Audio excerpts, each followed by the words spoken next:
Estimados amigos, estoy muy contento de saludarlos hoy porque tengo a uno de mis escritores que, aunque no le conozco personalmente, pareciera una locura esto, ustedes sí lo conocen, ¿no? Y lo hemos escuchado, es un hombre que crea matrices de opinión muy importantes, muy interesantes en términos políticos, no solamente en términos políticos venezolanos, sino a nivel internacional y con la política de los Estados Unidos. Me refiero a un hombre que tuvo récord de ventas el año pasado en nuestra editorial, al Gocho del WhatsApp, quien hizo un libro que se titula El Gocho del WhatsApp. Gocho, ¿estás allí?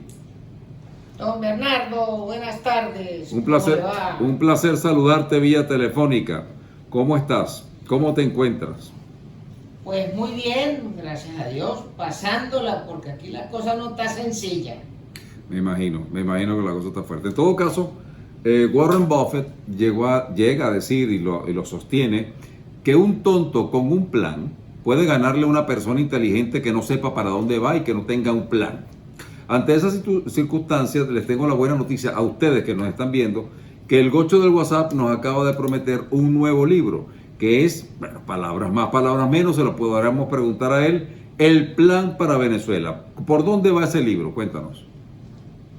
Bueno, Bernardo, lo que le puedo decir es que ante la realidad de que para el año 2023 nos están tirando talco en la cara, con aquello de una primaria donde pueden haber unos 50 candidatos, por aquello de la industria de la política, que la gente necesita levantar unos billeticos, pero, y después aspiran contarse contra este asesino terrorista que acaba de entregarle 1 millón de hectáreas a los chiitas iraníes. Hágame el favor. ¿Estás hablando de quién? ¿De Maduro? Sí, el sujeto ese. Ajá.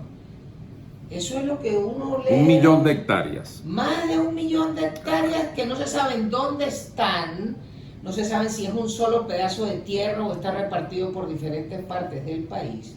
Pero ante ese expolio a la nación y que uno vea que quienes aspiran a conducir el país no dicen esta palabra es mía, pero además de eso, así tenemos la necesidad de ver al futuro de Venezuela. Pero el futuro de Venezuela no es pintar la Venezuela que existió hasta 1998, claro, porque no. Aunque en ese país usted y yo nos criamos y nos formamos, también es cierto que ese país tenía muchos defectos.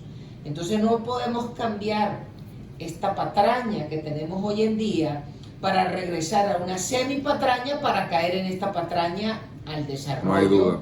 Del momento. Coincido contigo. Entonces hay que plantear por escrito algunas ideas de qué es lo que soñamos algunos venezolanos que no nos chupamos el dedo y queremos que las cosas sean mejor.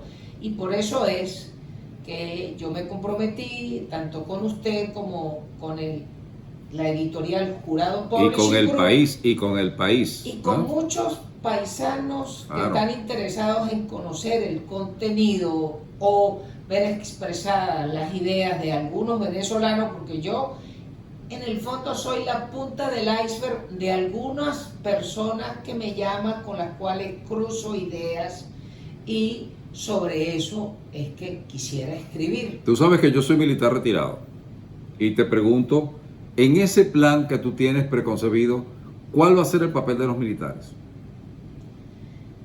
Pues los militares hay que definirles tareas, porque ¿cuál fue el grave error de los militares históricos? Que después de haberse formado con Gómez, porque los militares formales los forma es Gómez, Es cierto. y financia con el dinero que le entró a Venezuela, y termina su formación con Pérez Jiménez, y lucharon la guerra de guerrilla en la década de los 60 y la ganaron. No hay duda. El único país que lo ha ganado, ¿no? Sí, solamente 2 personas le ganaron la guerra a los comunistas. Francisco Franco en España, en la guerra civil. Francisco Franco Bamonte.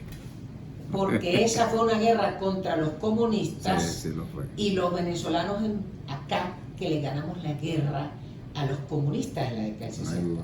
Pero fuera de eso, entonces esos militares les pasaron 2 cosas. Uno, no se respetó la meritocracia en muchos de los líderes que ganaron la guerra. Y lamentablemente aquel señor de Yaracuy, esa fue la premiación a los comunistas, los dejó libres y maltrató a los militares. ¿A quién te refieres? ¿A Rafael Caldera? Sí, ese señor. Y después el otro problema es que los militares no escribieron su nuevo plan, sino que siguieron entrenándose y formándose con el mismo concepto de la guerra de finales de la Segunda Guerra Mundial. Y al no plantearse la nueva realidad militar, pues la fuerza de los hechos llegó a lo que son hoy en día.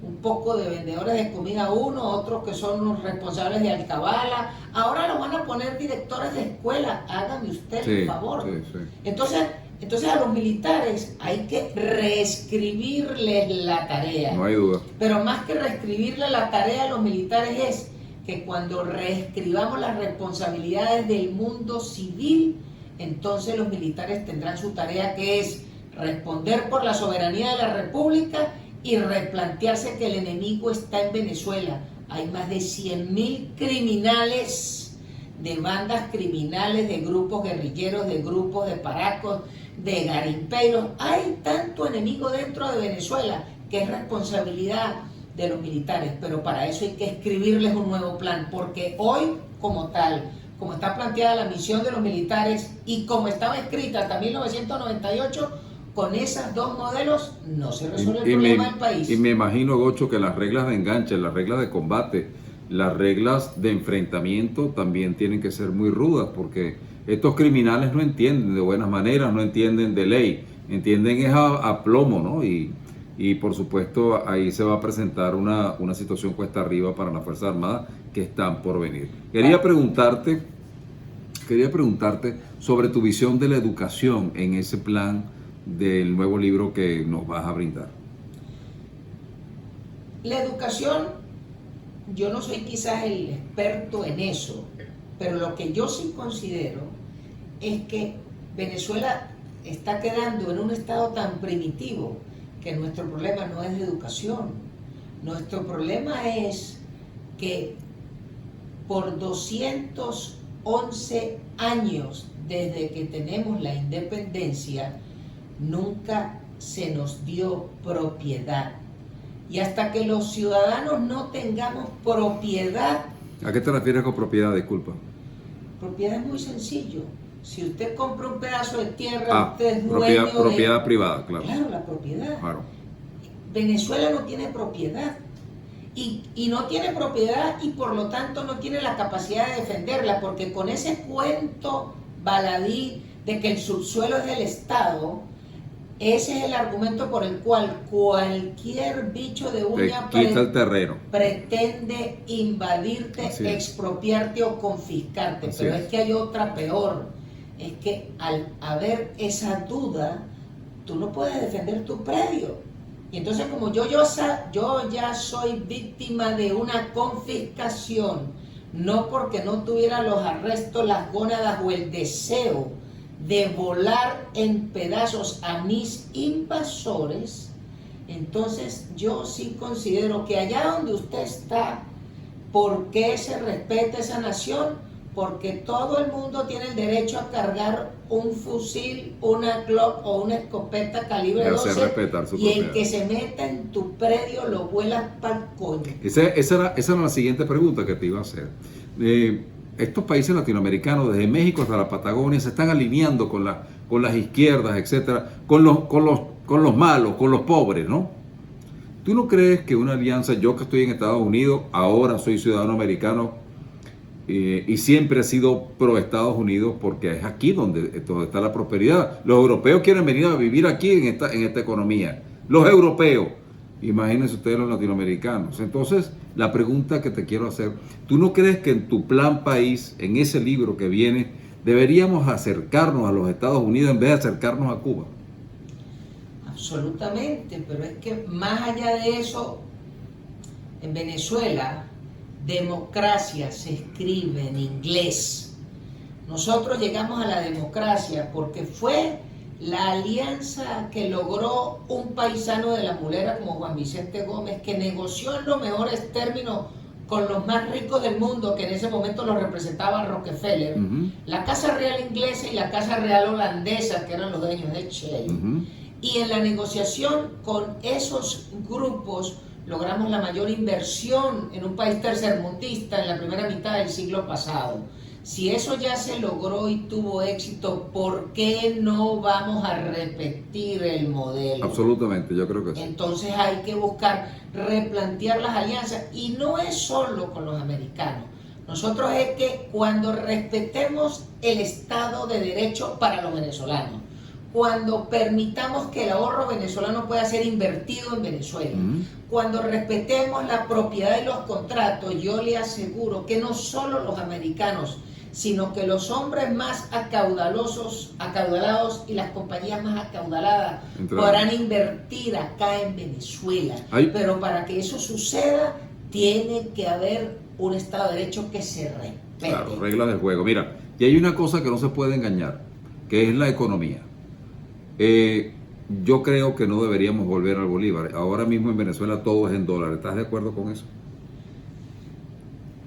Es un ejercicio que tiene que ser revisado en el tiempo, porque hay que ver cuál es la conveniencia de tener una moneda propia, como por ejemplo sucede en Colombia.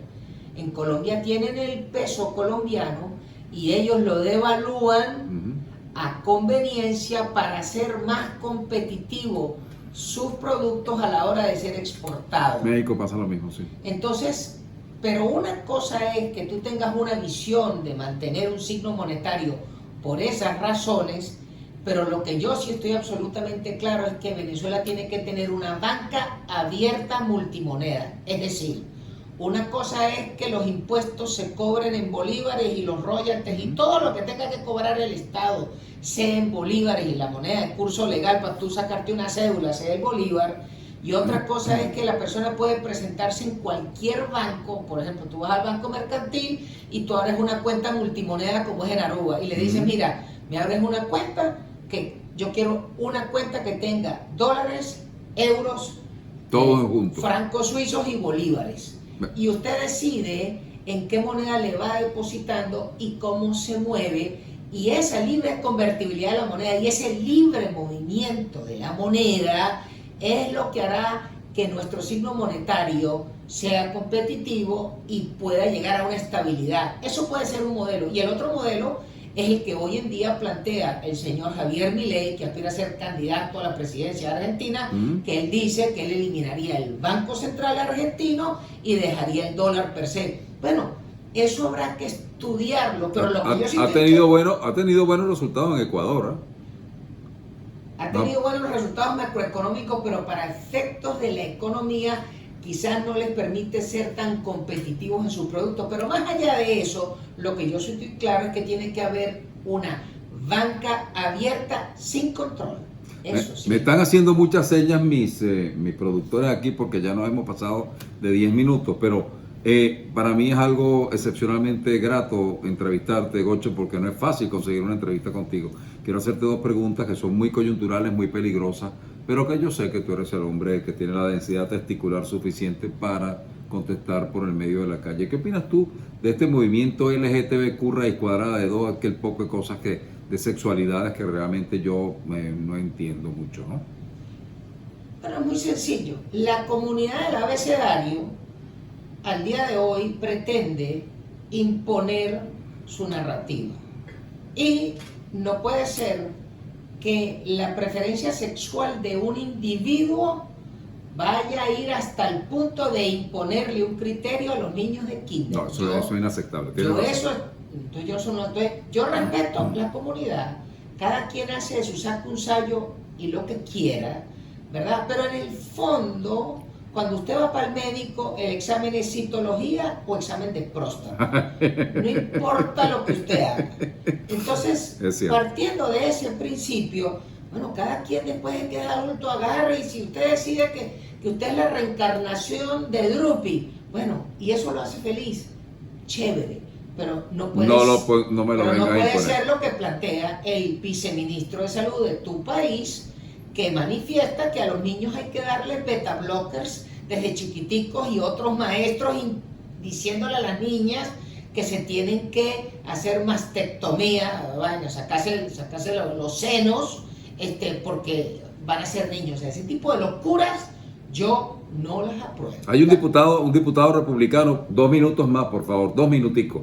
Hay un diputado republicano de apellido Getz, si mal no recuerdo, que el tipo dijo que las abortistas son mujeres feas y con sobrepeso. Y un periodista, no sé si lo viste, Gocho, y un periodista, es una mujer periodista, le dijo, ¿qué opina usted si se ofenden? Y el Getz, un republicano muy straight, muy por el medio de la calle, como Trump, del cual vamos a hablar ahora, dijo que se ofendan. Porque no podemos pasar la vida pensando en cómo se van a ofender los demás. Si tú le dices la verdad se ofenden, y si le dices medias mentiras se ofenden, y si no le dices lo que quieren escuchar se ofenden también. Por mí me tienen sin cuidado. ¿Por qué tiene que ganar Trump, señor Gocho del WhatsApp? Bueno, sí, yo vi el video, es de Matt Gaetz, que es un diputado republicano por el estado de la Florida donde usted vive, y es un tipo, me gusta ese tipo, ¿sabes? Que es un francotirador y dispara directo al pecho, y a mí me parece que tiene una absoluta razón. Está muy claro, sí señor. Una de las graves tragedias de la humanidad es que mientras los chinos sí disparan al pecho, todo el resto de la sociedad occidental entonces empezó a opinar políticamente correcto hasta que llegó el catire Trump y empezó a decir las verdades inconvenientes o impertinentes. Hoy lo único que está claro es que el planeta le pide a los americanos que reelijan al catire Trump por la sencilla razón de que tiene obra cumplida, tiene resultados.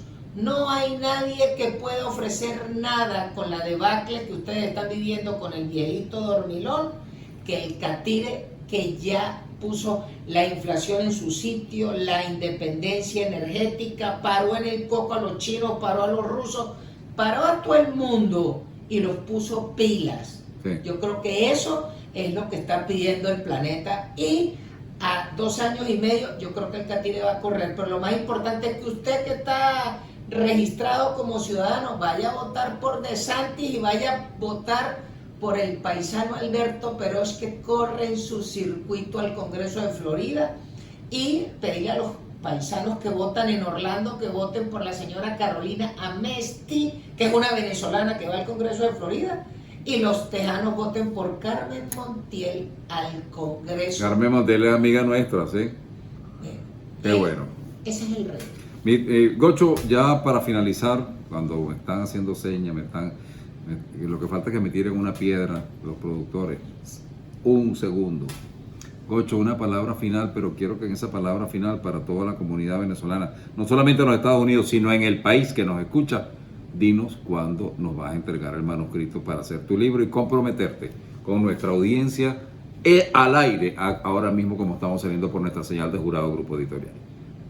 Bueno, yo le digo a usted, yo creo que para el 31 de agosto tengo el primer borrador del manuscrito para su revisión, porque tenemos que hacer que el país vea con tiempo, antes de la primaria, que hay argumentos exigibles a quienes aspiren conducir Venezuela. Y eso tiene que estar allí para que sea unas ideas para debate. Yo tengo una gran ilusión por ese libro. Primero porque puede darnos una luz de hacia dónde debemos ir, y más tú que vienes analizando desde hace tantos años y creando una matriz de opinión, y que tienes un pequeño ejército de seguidores, no, ni tan pequeño ejército, ¿no? Tienes muchísimos seguidores que van a ser, pues, se van a ilustrar con tu libro. Nosotros somos Jurado Grupo Editorial. Gracias, Gocho. ¿Tenías algo más que agregar? Sí, este pasado 8 de julio cumplí 5 años haciendo esta tarea. Vaya, 5 años de disciplina, te felicito. Te felicito porque la disciplina ha hecho que tengas tanto éxito, y eres tú una luz al final del túnel para muchos de nosotros los venezolanos que a veces perdemos entre las nebulosas del comunismo, perdemos el camino. Era para todos ustedes el Gocho del WhatsApp, mis queridos amigos. Mi nombre es Bernardo Jurado, CEO de Jurado Grupo Editorial, y por supuesto, próximamente les tendremos la noticia de esta nueva obra del Gocho del WhatsApp, que será el Plan País para todos ustedes, los venezolanos que estamos en los Estados Unidos y por supuesto los venezolanos que están en el país. Hasta la próxima.